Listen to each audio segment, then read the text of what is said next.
শুনলাম জগন্নাথ দেবের প্রসাদ বিতরণ হচ্ছে রেশন ডিলারের মাধ্যমে। হন্তদন্ত হয়ে বাড়ি থেকে রওনা দিলাম রেশন ডিলারের উদ্দেশ্যে। সাইকেল নিয়ে, রেশন কার্ড নিয়ে, ব্যাগ, ছাতি, বর্ষার সময় তো রেশনের ডিলার কাছ থেকে বাড়ি ফিরছি প্রসাদ নিয়ে, মহাপ্রসাদ। সাইকেল করে আবার বাড়ি ফিরছি।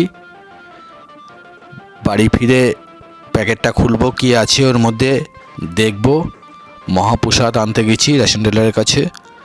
বাড়িতে ফিরলাম, ঘরের মধ্যে প্যাকেটটা এবারে খুলবো, খুলে কী আছে দেখব। প্রথমেই দেখি জগন্নাথ দেবের মন্দির, জগন্নাথ দেব, সেই দর্শন করলাম। এইবারে মহাপ্রসাদ প্যাকেট থেকে বের করছি, একটি করে গজা, একটি করে প্যারা সন্দেশ। মহাপ্রসাদ জগন্নাথ দেবের মহাপ্রসাদ, সেই দৃশ্য তোমাদের মাঝে উপস্থাপন করেছি। জগন্নাথ দেবের মহাপ্রসাদ, মহাপ্রসাদ। জয় জগন্নাথ, জয় জগন্নাথ, জয় জগন্নাথ।